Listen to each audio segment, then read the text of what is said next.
Oh, man. Work schedule's changed. So hopefully we'll get these out on Thursday mornings starting next week. Hey everybody, this past weekend was one of the better Star Wars CCG weekends I've ever had that didn't involve playing in a major.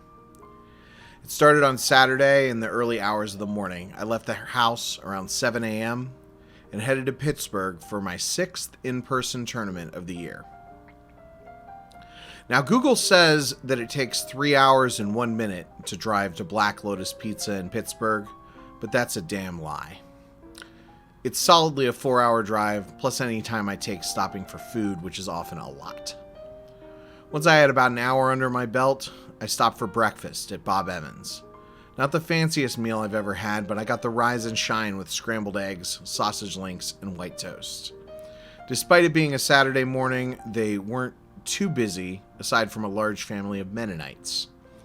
For those outside the Midwest, Mennonites are the people who dress like Amish, but are allowed to have breakfast at Bob Evans. This held me over for about 2 hours until I stopped at a Sheetz just outside of Pittsburgh for some hot dogs. The thing about these day trips where I drive 2 to 4 hours to get there is that it throws my meals off for the day. Eventually usually start between 11 and 12, which is just a little too early for lunch, but not early enough that I can power through until 4 or 5. Where I have functional adult, I just pack a lunch, but that's not the kind of person I am. I arrived about 11:45, and once we waited for a few stragglers, we ended up with 6 players. The brothers Carulli, Sean, Jim, Dan, and myself. Not a bad turnout. The event was Jawa format, but that didn't really impact my deck choices.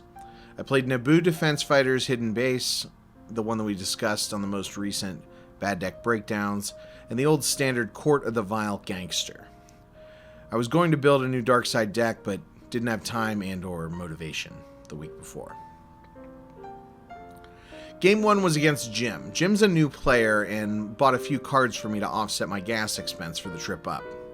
More on that later. He was playing Hunt Down with next to no space, not even enough to probe my system until it was too little too late. Next up we had Justin Carulli.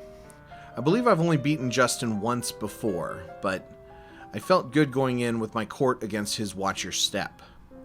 We had a ton of bloody battles in this game, and it was fun seeing the new Watch Your Step helpers see play, even if he and I both had to read them over and over.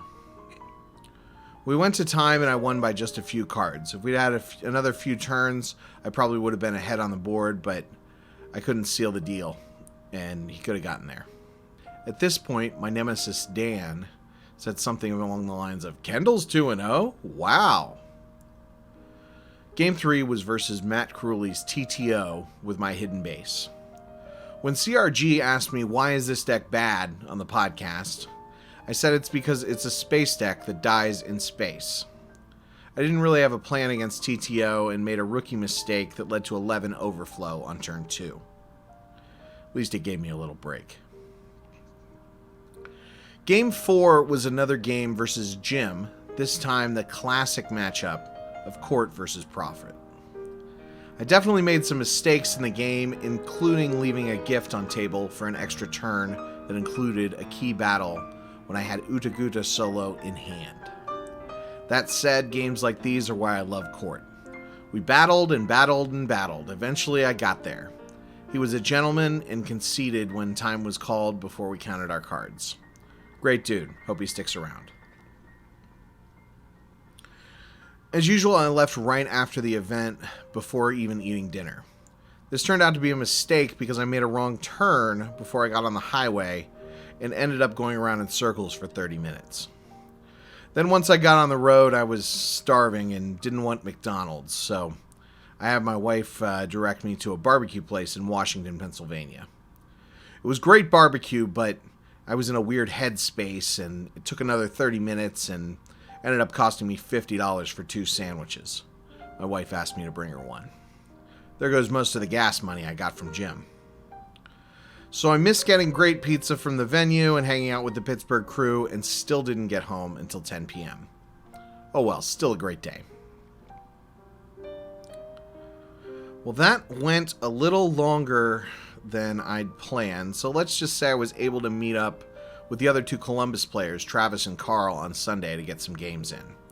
Travis is a new player who's trying to sell his collection of Funko Pops to fund his Star Wars card habit. Good decision. I traded him a stack of court cards, 2 Whis, a Boss Nass chamber, and a Jedi lightsaber for 2 Doctor Who Funkos, a Weeping Angel, and the Silence to give to my wife.